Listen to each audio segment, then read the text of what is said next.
நிதி நெருக்கடி விஜய் அவர்களுக்கு மிகப்பெரிய சிக்கலாக மாறப்போகிறது. திமுக அரசு கடந்த 2025-26 அவங்க இடைக்கால பட்ஜெட் போடும்போது ஏறத்தாழ 65,000 கோடியை அவங்க மக்கள் நலத்திட்டங்களுக்காக செலவு பண்ணாங்க. விஜய் சார் இவ்வளவு அறிவிச்சிருக்காரு. இதில் ஒரு 9 திட்டத்துக்கு மட்டுமே ஆண்டுக்கு 1,00,000 கோடி ரூபாய் தேவைப்படுகிறது.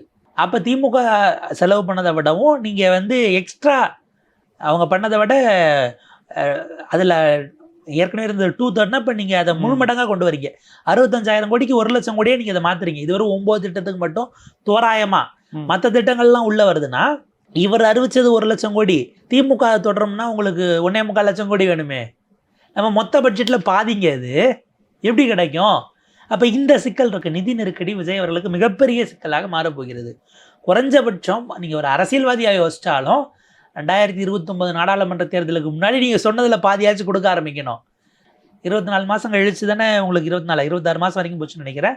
மகளிருக்கான அந்த 1000 ரூபாய்ங்கிறது அவங்க நாடாளுமன்ற தேர்தலுக்கு முன்னாடி தானே அவங்க ஒரு 1.25-2 வருஷம் வரைக்கும் ஆச்சு. அதுக்கு பிறகுதான் கொடுத்தாங்க இல்லையா? அப்படி பார்த்தாலும் நீங்கள் 2029க்குள்ள இந்த பணத்தை மொபிலைஸ் பண்ணணும். எங்கிருந்து பண்ண போறீங்க? அதை தாண்டி கடன் வாங்கணும் அப்படின்னா மத்திய அரசு அனுமதிக்கணும். பாஜக அரசோட இணக்கமான போக்கை கடைபிடிக்காமல் உங்களால் அதை செய்ய முடியுமா? இது அடுத்த சிக்கல். இதில் கொடுமை என்னென்னா, அதிமுக ஒரு உள்ள சேர்த்துட்டாருன்னு வைங்களேன், டெய்லி பாஜகவை எதிர்த்து இனிமேல் வரிசையாக போராட்டம் பண்ணுவாங்க. VCK, CBI, CPM. பெட்ரோல் 25 ரூபா வரைக்கும் ஏறும்னு ஏற்கனவே பயமுறுத்துறாங்க. இந்த நீட் விவகாரத்துக்கே என்ன பண்ணுவாங்க, டக்குன்னு உடனடியாக ஒரு அவசர சட்டமன்ற கூட்டத்தொடரை கூட்டி அவங்கள கண்டித்து அறிக்கை விடுங்க, சட்டமன்றமாக கூட்டி தீர்மானம் நிறைவேற்றணும்பாங்க. இதுக்கு அடுத்து பார்த்தீங்கன்னா 2 நாளைக்கு முன்பாக 4 தொழிலாளர் நல சட்டங்களை நோட்டிஃபை பண்ணி மத்திய அரசு வெளியிட்டிருக்கிறது. அது 4மே மிக கடுமையான தொழிலாளர்களுடைய உரிமையை முற்றுமுழுதாக பறிக்கக்கூடிய சட்டங்களாக இருக்குது. தொழிலாளர்களுக்கு ஒன்றுனா அப்புறம் சிபிஐ, சிபிஎம் இப்படி தெருவுக்கு வராமல் இருப்பாங்க. இவங்க போராட்டம் பண்ணவும் பர்மிஷன் கேட்டுட்டு மத்திய அரசுக்கு எதிராக போராடுவாங்க. நீங்களும் போராட்டத்தில் கலந்துக்கணும்னு வேற அவரை கூப்பிடுவாங்க. முதலமைச்சராக நீங்கள் அந்த சட்ட நகலை எரிச்சிங்கன்னா தான் அது இந்தியா முழுக்க பேசு பொருளாக வாங்கன்னு கூப்பிடுவாங்க.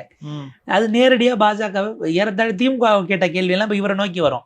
திமுக என்ன கேட்டாங்க, நீங்கள் என்ன மோடிஜி வரும்போதெல்லாம் கோ பேக் மோடின்னு கருப்பு பலூன் விட்டீங்க, முதலமைச்சர் ஆகிட்டு ஏன் விடலை? எடப்பாடி பீரியடில் மட்டும் அப்படி பண்ணீங்கன்னு கேட்டாங்க இல்லையா? இவர் நீங்கள் ஏன் பண்ணலை? நீங்கள் எதிர்கட்சியாக இருந்தப்பவும் பண்ணல, ஆளுங்கட்சியாக இருக்கும்போது பண்ணி ஆகணும்னு இப்போ இவங்க அந்த சிக்கல் அதிகமாகுதுன்னா அந்த கூட்டணியை விட்டு இவர் விலக வேண்டிய தேவை ஏற்படும், இல்லை அவங்களை அனுப்ப வேண்டிய தேவை சூழல் ஏற்படும்.